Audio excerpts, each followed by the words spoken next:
Kita awali informasi dari sebuah toko bangunan di Kabupaten Tangerang, Banten yang terbakar hebat. Peristiwa ini juga membuat 3 unit mobil hangus terbakar.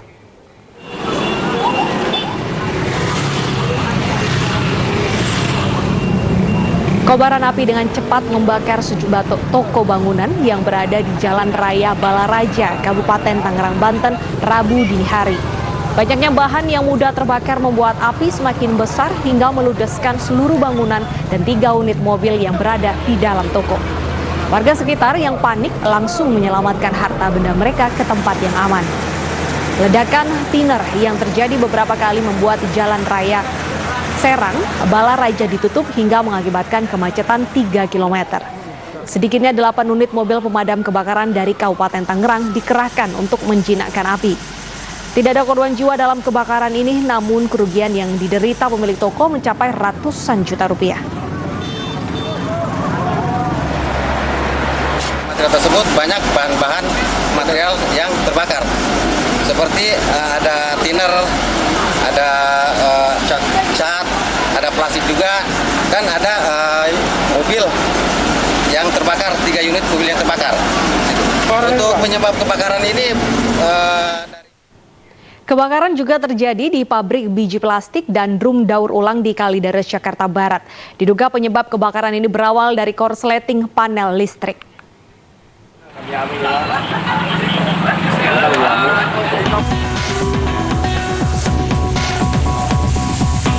Sebuah pabrik sekaligus gudang biji plastik dan drum daur ulang di Jalan Kamaraya, Tegal Alur, Kalideres, Jakarta Barat dini hari tadi terbakar. Kobaran api melahap habis biji plastik dan drum daur ulang. 16 mobil pemadam kebakaran DKI Jakarta diterjunkan ke lokasi. Petugas pun berjibaku memadamkan api yang menjalar ke bahan-bahan yang mudah terbakar. Sangat kendalanya karena memang api sudah cukup besar dan yang terbakar juga mudah barang-barang yang mudah terbakar. Yang kedua juga sumber air juga cukup jauh. Lalu ada cara khusus nggak Pak untuk pemadaman api kan karena tadi ada sedikit cairan thinner juga dan banyak biji plastik juga. Ada sebagian kita campur sama pom itu untuk antisipasi batano. Petugas pemadam berhasil memadamkan api yang cepat guna menghindari kebakaran bangunan di sekitar lokasi kejadian. Penyebab kebakaran terjadi akibat konsleting pada panel listrik pabrik. Tim Liputan iNews melaporkan. Sementara itu puluhan rumah toko di Komplek Pasar Sungai Durian, Kalimantan Barat juga terbakar. Pemadaman terkendala sumber air yang terbatas.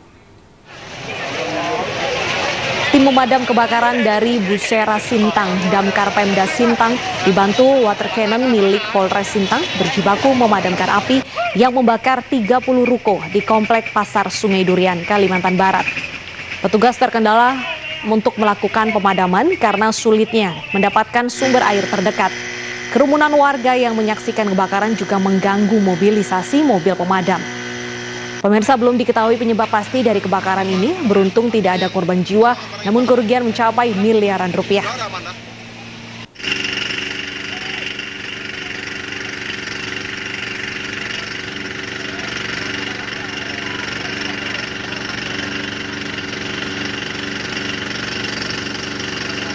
Api yang pertama memang di komplek pasar ini tidak ada sumber air, artinya tidak ada tersedia gronteng, sehingga kita harus mengambil air ke Sungai Kapuas. Itu salah satu kendalanya. 30-an ya, ada sekitar 30-an karena itu ada 4. Kita beralih ke informasi lainnya, pemirsa. 2 organisasi massa terlibat bentrok di depan Mapolres Metro Bekasi Kota. 2 orang diketahui mengalami luka di bagian kepala akibat senjata tajam. Sedangkan puluhan ormas yang lawannya diamankan petugas. Ormas Pemuda Batak Bersatu atau PBB terlibat bentrok dengan Gerakan Masyarakat Peduli Akidah atau GEMPA dini hari tadi di depan Mapolres Metro Bekasi Kota. Ratusan warga saling serang walau petugas telah berulang kali berusaha membubarkan kerumunan. Bentrokan kedua ormas ini dipicu dari utang piutang yang terjadi di daerah Narogong, Kota Bekasi, Jawa Barat. Petugas berhasil mengamankan 26 orang dari ormas Gempah serta barang bukti 4 unit sepeda motor.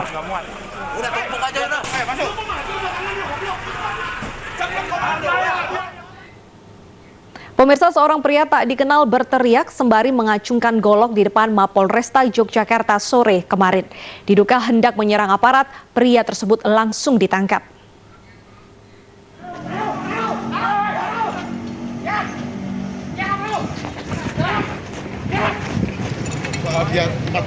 Seorang pria tak dikenal ini ditangkap oleh aparat di depan Mapolresta Yogyakarta Selasa sore. Pria berpenampilan lusuh ini sebelumnya berteriak-teriak sembari mengacungkan golok. Diduga hendak menyerang kantor polisi, pria ini kemudian dibawa ke Satreskrim Polresta Yogyakarta untuk diperiksa.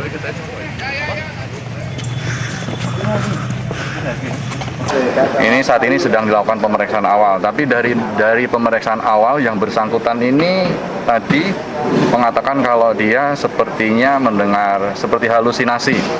Jadi dia berasal dari Tuban, seorang laki-laki berasal dari Tuban, Jawa Timur. Berusia sesuai pengakuannya tadi sekitar 40 tahun.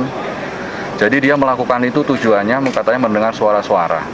Tapi nanti perkembangan lebih lanjut nanti kita akan informasikan lagi. Dari keterangan awal seperti itu. Hingga kini, polisi masih memeriksa pelaku termasuk kondisi kejiwaannya. Dari Yogyakarta, Heru Trijoko, iNews melaporkan. Kasus pematahan alat musik ukulele oleh Satpol PP menjadi viral di media sosial. Wali Kota Pontianak pun langsung bertindak dan berjanji akan mengganti alat musik yang rusak.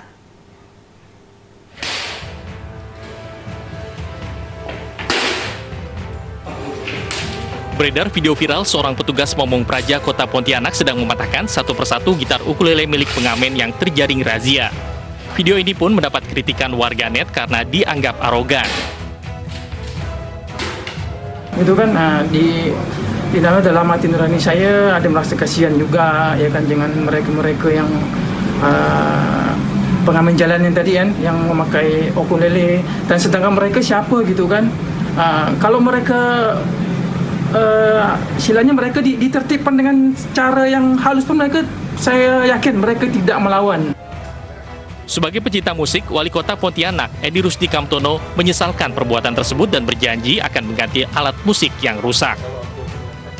Saya sebagai Wali Kota Pontianak mengucapkan permohonan maaf dan akan memberikan sanksi yang tegas kepada oknum tersebut.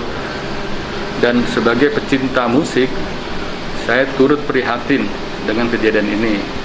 Oleh sebab itu, saya akan mengganti alat musik tersebut dan akan mengundang para pengamen Kota Pontianak untuk kita bersama-sama menjadi lebih baik. Pemerintah setempat diharapkan bisa membuat kebijakan yang tepat agar pengamen jalanan tidak bisa sembarang tempat melakukan aktivitasnya. Dari Pontianak, Kalimantan Barat, Bardian Pasore, iNews melaporkan. Ya, penertiban pengamen jalanan ataupun juga razia kendaraan liar di jalanan ini harusnya dilakukan secara persuasif agar maksud dari pemerintah ini bisa tersampaikan dengan baik. Betul sekali, dan sebaiknya mungkin kalau untuk pengamen dan juga para preman jalanan ini tidak perlu mungkin barang-barangnya dihancurkan, mungkin bisa dibina di dinas terkait sehingga kedepannya bisa mencari uang dengan hal yang positif. Betul tentunya sekali. Dan tidak mengganggu orang lain. Kita akan membahasnya pemirsa bersama dengan Wakil Wali Kota Pontianak, Kalimantan Barat. Selamat siang Pak Bahasan. Selamat siang Pak. Baik Pak, untuk ukulele ini apakah sudah diganti oleh pemerintah atau belum Pak? Ini maaf sebelumnya, kebetulan saya ini kan lagi isolasi mandiri di rumah. Baik. Cepat sembuh Pak, bagaimana kondisinya? Gimana? Baik, tapi dalam keadaan sehat ya Pak Bahasan ya? Sehat, OTG. Pak, terkait dengan Satpol PP yang merusak ukulele ini, apakah sudah diganti nih Pak? Kabarnya janji akan diganti oleh pemerintah. Ya, itu Pak Wali kemarin sudah menyatakan dan meminta permohonan maaf kepada seluruh masyarakat bahwa tindakan yang dilakukan oleh oknum Satpol PP dengan memusnahkan ukulele itu dianggap berlebihan oleh beliau, sehingga beliau memberikan memohon permintaan maaf dan memberikan sanksi kepada oknum Satpol PP tersebut karena tindakan yang meresahkan dan terkesan arogan pada publik seperti itu. Dan untuk penggantian ukulelenya, insya Allah pasti kita ganti karena. Baik, tapi kalau untuk pengamen sendiri, apakah memang cukup banyak orangnya di Pontianak, Pak, atau terhitung sedikit? Yang mana? Yang pengamen? Iya, betul, Pak, yang pengamen. Nah, ya sebenarnya kita kan punya Perda Tibum yang memang di situ menyatakan dilarang mengemis dan mengamen di traffic light atau di persimpangan-persimpangan jalan, protokol yang memang ini didasari daripada keluhan dan laporan masyarakat yang dianggap, menurut masyarakat dianggap agak meresahkan seperti itu, sehingga kami melakukan penertiban sesuai Perda Tibum itu dan sebenarnya melakukan pembinaan. Namun ukulele yang dimusnahkan kemarin itu sebenarnya ukulele yang hasil razia atau jaringan 2 tahun yang lalu yang tidak pernah diambil oleh pemiliknya seperti itu. Oke, jadi ini merupakan hasil razia 2 tahun yang lalu ya Pak ya? Iya. Jadi bukan baru-baru terjadi di Pontianak? Bukan, yang baru-baru ini kan dipersilahkan untuk diambil kepada pemiliknya dengan membuat surat pernyataan tidak akan melakukan ngamen lagi di traffic seperti itu. Baik, tapi ke depannya apakah memang dari pihak Kota Pontianak ada program, Pak, dari Dinas Sosial mungkin untuk membina para preman ataupun pengamen di jalanan ini sehingga nanti mereka bisa bekerja di industri-industri yang memang sudah ada di Pontianak, Pak, tidak mengamen lagi. Seperti kita ketahui bahwa pembinaan itu sudah lama kita lakukan, Pak. Baik itu anak jalanan, anak telantar, para pengemis dan bahkan pengamen, setiap penjaringan itu kita laksanakan untuk dilakukan pembinaan. Namun memang fakta di lapangan ini tidak semudah yang kita bayangkan, tidak semudah membalikkan telapak tangan. Karena yang mau dibina ini kadang ada yang mau, kadang juga tidak mau. Baik, selain melakukan pembinaan terhadap anak jalanan, apa imbauan Anda kepada petugas Satpol PP yang mungkin akan terus melakukan penertiban agar tidak ada kegiatan anarkis ataupun juga arogan di jalanan, Pak? Ya, karena itu merupakan program dan sudah ada perdanya. Kalau artinya sebuah perda kalau tidak dilaksanakan atau tidak dipelajari, makanya kita himbau, kita perintahkan kepada Satpol PP untuk tetap melakukan razia atau penjaringan terhadap ketertiban umum yang ada di Kota Pontianak dengan dilaksanakan pembinaan juga untuk tindakan selanjutnya seperti itu. Baik, terima kasih Pak Bahasan, Wakil Wali Kota Pontianak. Kami doakan cepat sembuh, Pak. Semoga segera negatif dan bisa bertugas kembali. Terima kasih, Pak. Pemirsa, pasangan suami istri anggota TNI ditembak orang tak dikenal di Bandar Lampung. Kini polisi masih melakukan penyelidikan dengan memeriksa saksi dan mengumpulkan bukti di lapangan.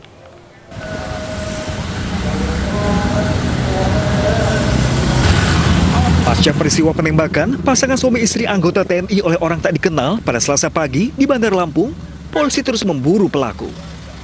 Tim gabungan telah lakukan penyelidikan serta mengumpulkan barang bukti dan keterangan sejumlah saksi guna mengetahui motif di balik penyerangan tersebut. Hari ini kita sudah melakukan serangkaian tindakan kepolisian, baik penyelidikan di TKP maupun mengambil keterangan saksi-saksi untuk menentukan peristiwa pidana yang terjadi seperti itu. Kalau sampai saat ini barang bukti maupun saksi sudah berapa yang kita periksa? Ini barang bukti yang kita amankan, tentunya kita masih koordinasikan dengan pihak POM TNI AU. Ya, ini juga kita saling tukar informasi terkait dengan peristiwa yang terjadi. Kini Pak Sutri yang menjadi korban penembakan tengah menjalani perawatan medis di rumah sakit. Sang suami alami patah tulang di jari tangan, sementara istri alami luka tembak di bagian kaki. Dari Lampung, Bandar Lampung, Andreas Afandi, iNews melaporkan. Polisi menangkap pelaku penyiraman air keras ke Satpam UIN Palembang. Keluarga pelaku pun histeris saat polisi menjemput pelaku di kediamannya.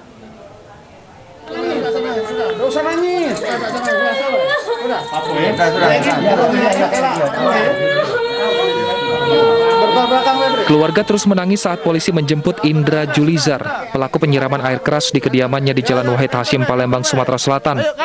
Pelaku pun pasrah saat tangannya diborgol dan dibawa ke kantor polisi. Pria berusia 40 tahun ini sempat buron selama 1 minggu.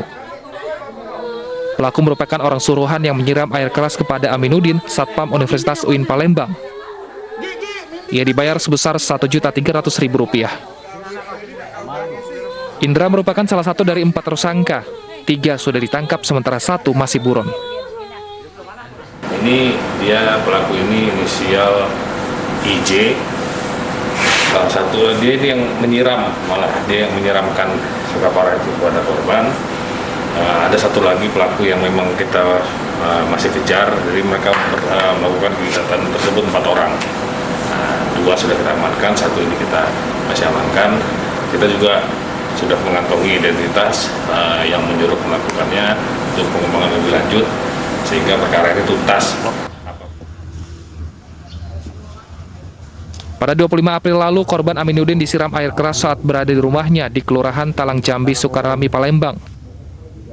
Tidak hanya itu, anak korban yang melihat peristiwa penyiraman juga ditusuk oleh pelaku sehingga keduanya harus dilarikan ke rumah sakit. Dari Palembang, Sumatera Selatan, Muhammad David, iNews melaporkan. Klaster baru pasien COVID-19 paduan suara gereja ditemukan di Bantul, Yogyakarta. Informasinya usai jeda berikut.